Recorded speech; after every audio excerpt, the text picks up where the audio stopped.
Dicen que hay sonidos que no deberías escuchar, figuras que no deberías mirar y nombres que jamás deberías responder. Esta noche te voy a contar 3 historias reales, o al menos eso juraron quienes las vivieron. Un payaso que caminaba entre las casas de un suburbio en Houston, una mujer que lloraba por sus hijos y llamaba a los niños por su nombre en México, y un silbido que anuncia la muerte en los llanos de Colombia. Todas fueron contadas por personas que sobrevivieron, personas que aún despiertan en la madrugada, porque saben que esas cosas no desaparecen. Si escuchas algo mientras dura este relato, si sientes que alguien te observa, no apagues el video, porque a veces lo peor es quedarse solo con el silencio.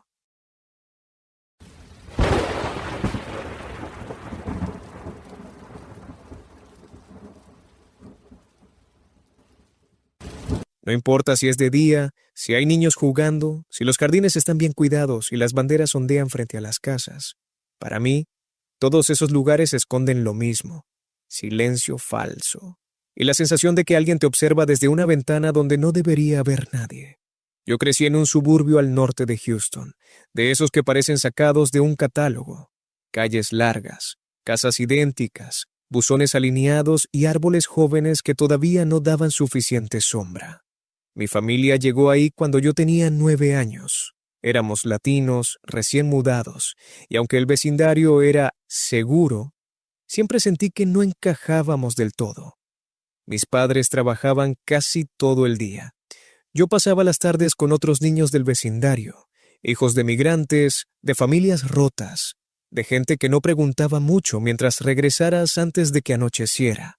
Y fue justo cuando empezamos a quedarnos afuera después del atardecer, cuando apareció el payaso. La primera vez nadie lo tomó en serio.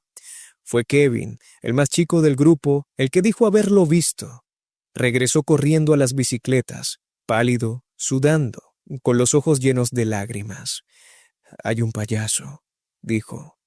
«Está parado cerca de la casa abandonada». Nos reímos. En Houston siempre había casas vacías, gente que se mudaba sin avisar. Además, ¿un payaso? Pensamos que era una broma o algún adulto queriendo asustar niños, pero Kevin no era de mentir. Esa noche, desde mi cuarto, escuché algo que todavía me eriza la piel cuando lo recuerdo. Un silbido suave, seguido de una risa ahogada. No era una carcajada. Era como si alguien se estuviera conteniendo, como si no quisiera que lo escucharan, pero tampoco pudiera evitarlo. Me asomé por la ventana. Las luces de la calle iluminaban apenas la acera. Y ahí, bajo el poste, lo vi. Un payaso. No uno de colores brillantes o globos. Su traje estaba sucio, manchado de algo oscuro. El maquillaje parecía viejo, cuarteado. La sonrisa pintada no coincidía con la expresión real de su cara, porque no estaba sonriendo. Solo miraba las casas, como si contara. Esa noche no dormí. Al día siguiente, todos los niños tenían algo que contar. Uno dijo que lo vio detrás de los árboles. Otro, que lo vio parado en medio de la calle, completamente quieto. Una niña juró que el payaso le habló, que le dijo su nombre aunque nunca se lo había dicho a nadie. Los adultos no nos creyeron. Seguro es alguien del vecindario, decían, o su imaginación. Pero el problema fue que el payaso no se movía como una persona normal, no caminaba, aparecía. Un día estaba frente a una casa. Al parpadear, estaba más cerca. Nunca corría, nunca hacía ruido al moverse. Simplemente estaba ahí, cada vez más cerca de nosotros. La casa abandonada se convirtió en su lugar favorito. Era una construcción vieja, con las ventanas rotas y el césped muerto. Nadie sabía por qué estaba vacía. Solo sabíamos que, desde que el payaso apareció, siempre había una luz encendida dentro, aunque no tuviera electricidad. Una noche, Miguel, uno de mis amigos, no regresó a su casa. Su bicicleta apareció tirada frente a la casa abandonada.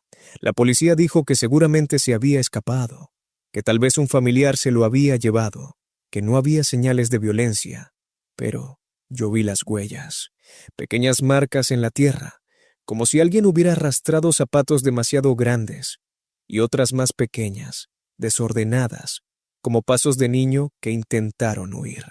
Después de eso, el payaso empezó a acercarse más.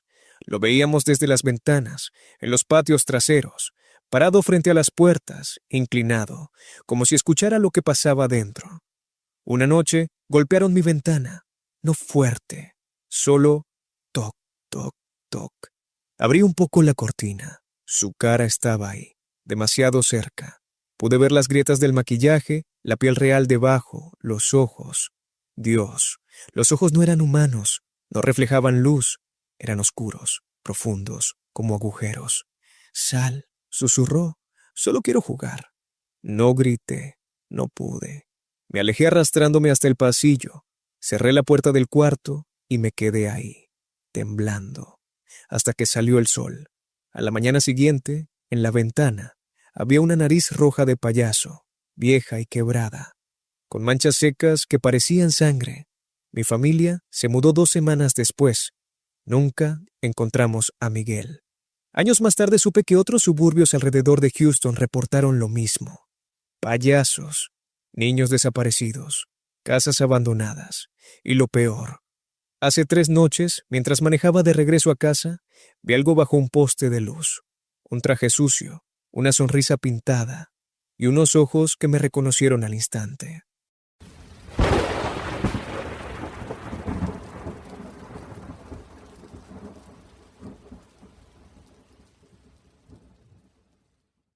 En mi colonia nadie decía su nombre en voz alta, no porque no lo conociéramos, sino porque aprenderlo era aceptar que existía.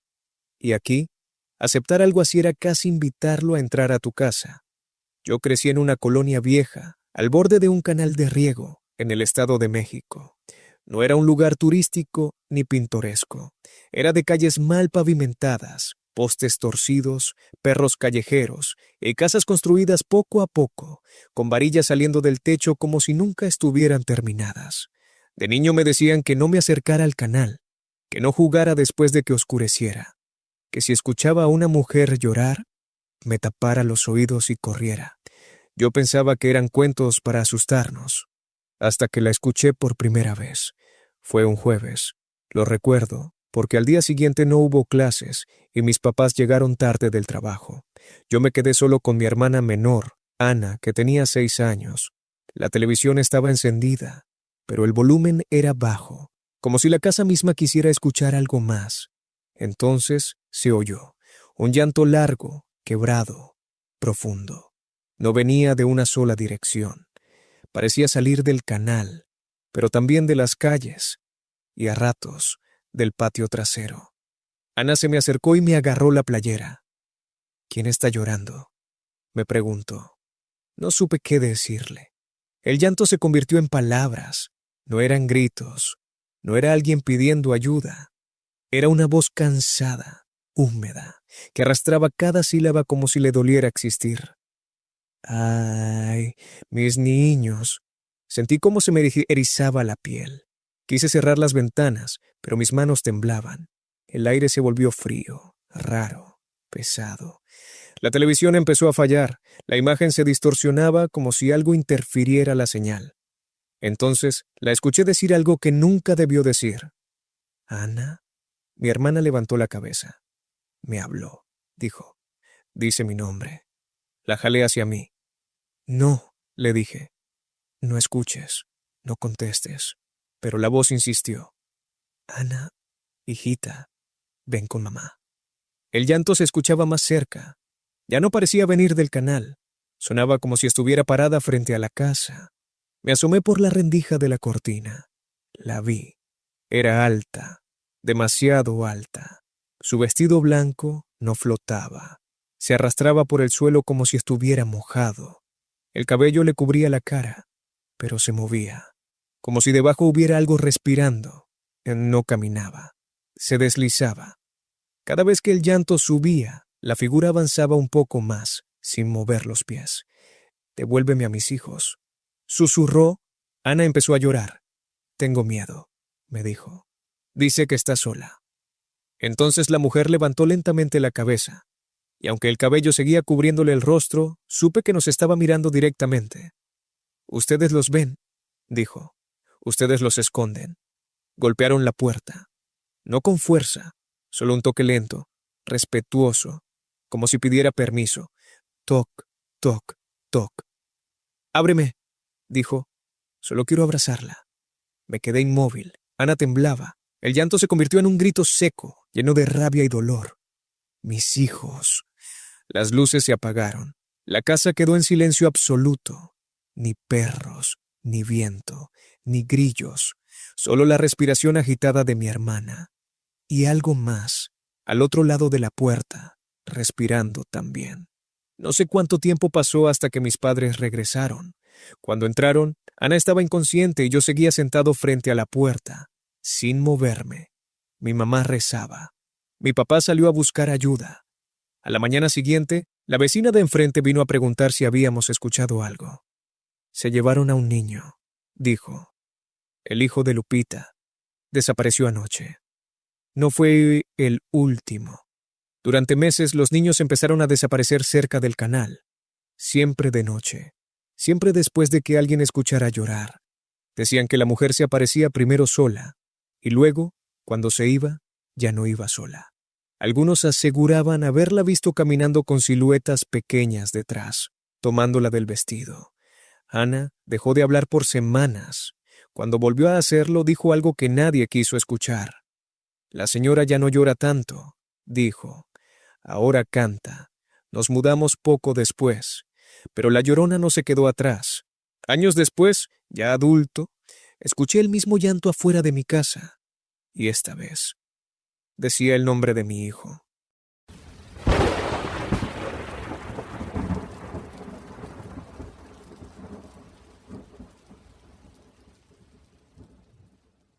En los llanos te enseñan dos cosas desde niño: a respetar la tierra y a temer el sonido equivocado. Mi abuelo decía que el llano no está vacío, que parece callado porque escucha, y que cuando cae la noche hay cosas que caminan entre el pasto alto, midiendo quién merece seguir respirando. Yo crecí cerca de la frontera entre Colombia y Venezuela, en una zona donde las casas están separadas por kilómetros y el viento se cuela por todo. Ahí, el silencio no es paz, es advertencia. Tenía 12 años cuando escuché el silbido por primera vez. No era un silbido normal, no era una melodía humana. Era una secuencia clara, larga, perfecta. Do, re, mi, fa, sol, la, si. Mi abuelo dejó caer el machete. «Métase a la casa», me dijo. «Ya». «¿Qué es eso?», pregunté. Me miró como si hubiera cometido un error grave. «Si lo oyes cerca, está lejos. Si lo oyes lejos, ya está contigo». Esa noche nadie durmió. El silbido volvió cerca de la medianoche. Sonaba lejano, casi bonito, como si alguien silbara desde lo profundo del llano. Pero mi estómago se retorcía, porque el aire se había vuelto pesado, denso, como si costara trabajo respirarlo. Los perros no ladraban, lloraban. Mi abuela rezaba en voz baja. Mi abuelo tenía la escopeta apoyada contra la pared, aunque todos sabíamos que no servía de nada. «No mires por la ventana», me advirtió. «Él sabe cuándo lo miran». El silbido se detuvo de golpe, y entonces escuchamos pasos. No eran rápidos, no eran torpes, eran tranquilos, seguros. Algo caminaba alrededor de la casa. Cada paso iba acompañado de un sonido seco, como huesos chocando entre sí. Clac, clac, clac. «Carga el costal», susurró mi abuela. Yo no entendía. Mi abuelo tomó un costal viejo y lo levantó apenas. Dentro se escuchó algo estremecedor. Huesos, muchos huesos. «Si entra», dijo, «hay que tirarlos al piso». No pregunté por qué. La puerta se estremeció. No fue un golpe. Fue como si alguien apoyara todo su peso contra ella. Despacio. «Huelo licor», dijo una voz delgada, raspada. «Y huelo miedo».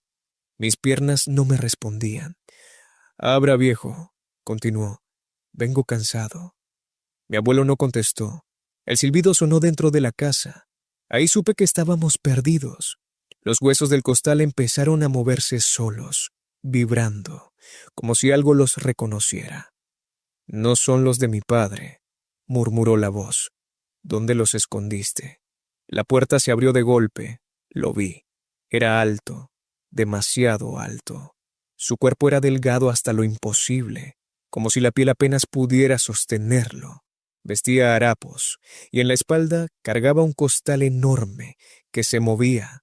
Su rostro era una burla de cara humana, los ojos hundidos, la boca estirada en una sonrisa torcida, y la nariz afilada como la de un animal. «Buenas noches», dijo. «¿Puedo pasar?» Mi abuelo lanzó los huesos al piso. El silbón gritó, no de dolor, de rabia. El sonido fue tan fuerte que sentí que algo se rompía dentro de mis oídos. Se agachó, recogiendo los huesos uno por uno, contándolos. 1, 2, 3, susurraba.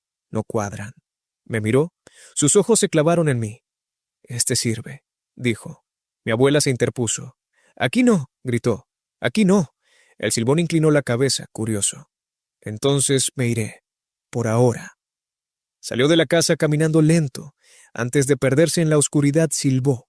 Cerca. Demasiado cerca.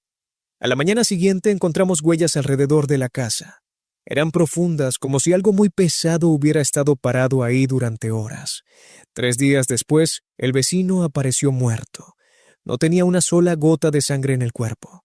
Solo la boca abierta, como si hubiera intentado gritar, y el costal de huesos estaba vacío. Desde entonces, cada vez que escucho un silbido en la noche, recuerdo las palabras de mi abuelo, y rezo para escucharlo lejos, porque si algún día lo escucho cerca, significa que ya está parado detrás de mí.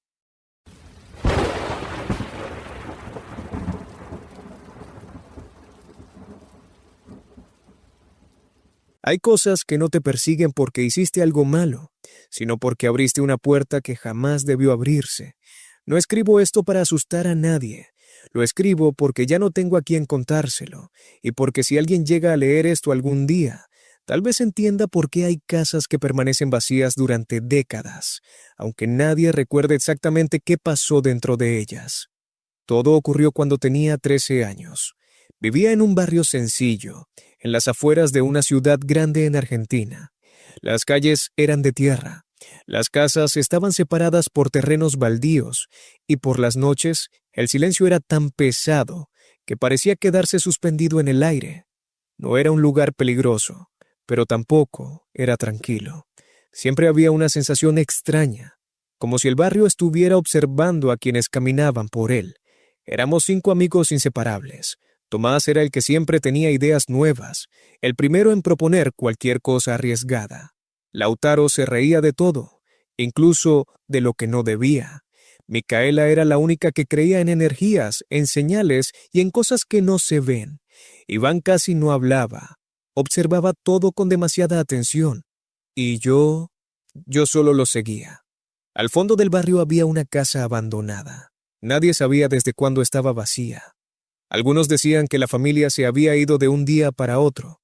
Otros aseguraban que ahí había muerto alguien. Lo único cierto era que nadie entraba, y mucho menos de noche. Las ventanas estaban rotas, la puerta colgaba torcida y el interior siempre olía a humedad vieja, mezclada con algo desagradable, algo que no sabría describir. La idea de jugar a la ouija fue de Tomás. «Un primo mío encontró una», nos dijo. «Estaba guardada en un galpón. Es vieja, pero se ve completa». Micaela se negó de inmediato. «Eso no es un juego», dijo. «Hay cosas que no se deben invocar». Nos reímos de ella. Ese fue el primer error. Esa noche entramos a la casa abandonada con linternas y velas. El piso crujía con cada paso, y cualquier sonido parecía multiplicarse. Nos sentamos en el centro del living, donde todavía había restos de muebles rotos. La tabla era de madera gastada, con letras pintadas a mano. El puntero estaba frío, no frío como algo metálico, frío como si hubiera estado mucho tiempo en la oscuridad. «¿Y cómo se cierra?», preguntó Micaela. Tomás miró su celular. «Después vemos». Ese fue el segundo error. Apoyamos los dedos. «¿Hay alguien aquí con nosotros?», preguntó Tomás. Al principio no pasó nada. Lautaro empezó a burlarse. ¿Ven? Nada más perdimos el tiempo. Entonces el puntero se movió. Despacio, seguro. Sí, sentí un escalofrío recorrerme la espalda. ¿Quién eres? Pregunté sin saber por qué. El puntero se deslizó letra por letra. L, L, O, R, A. ¿Llora? Dijo Lautaro. ¿Qué nombre tan raro? Las velas comenzaron a parpadear. ¿Por qué estás aquí? Preguntó Micaela casi en un susurro. H-A-M-B-R. El aire se volvió pesado. Me costaba respirar. Ya basta, dijo Micaela. Tenemos que cerrar. Tomás dudó. Una pregunta más. Ese fue el tercer error. ¿Qué quieres? El puntero se movió con violencia. J, U, gamma, A, R. Las velas se apagaron al mismo tiempo. En la oscuridad escuchamos algo que no venía de ninguno de nosotros. Un llanto suave, contenido, como si alguien estuviera tratando de no hacer ruido. Salimos corriendo de la casa. Esa noche todos soñamos lo mismo. Un cuarto oscuro, una figura parada en una esquina, y una voz que repetía nuestros nombres, uno por uno. A la mañana siguiente, Iván no fue a la escuela. Esa tarde lo encontré parado frente a la casa abandonada, completamente inmóvil. Iván, le dije, ¿qué haces aquí? Giró lentamente. Sus ojos estaban hundidos, rojos, como si no hubiera dormido. No cerramos, susurró. Nunca cerramos. Desde ese día, todo empeoró. Lautaro decía que algo se sentaba sobre su pecho por las noches. Tomás escuchaba golpes dentro de las paredes de su cuarto. Micaela no dejaba de rezar. Yo escuchaba respiraciones detrás de mí, incluso cuando estaba solo. Decidimos regresar a la casa para cerrar la sesión. Fue el peor error de todos. Apenas tocamos la tabla, el puntero empezó a moverse solo. ¿Por qué no sigues?, preguntó Micaela. N-O-P-E-I-R-E-N. Las linternas se apagaron. Algo caminaba a nuestro alrededor. Escuchábamos pasos, uñas raspando el piso, un llanto cada vez más fuerte. Iván comenzó a reír. Tiene hambre, dijo, y alguien tiene que quedarse. Lo sujetamos, pero su fuerza no era normal. Nos empujó como si no pesáramos nada. La puerta se cerró de golpe. Iván desapareció esa noche. La policía dijo que se había ido por su cuenta. Mentira. Tomás murió una semana después. Lo encontraron en su habitación, sin marcas, sin sangre, con los ojos abiertos, mirando fijamente en la pared. Micaela se quitó la vida días después. Dejó una nota con solo una frase. No cerramos. Yo fui el último. La entidad me siguió durante años. La sentía sentarse al borde de mi cama. La escuchaba respirar cuando apagaba la luz. Hasta que entendí la verdad. No quería matarme. Quería que alguien más jugara. Por eso escribo esto. Porque si alguna vez encuentras una tabla vieja, si alguien te dice que no pasa nada, si escuchas un llanto después de preguntar, cierra todo. Y no mires atrás, porque hay cosas que no se van, solo esperan.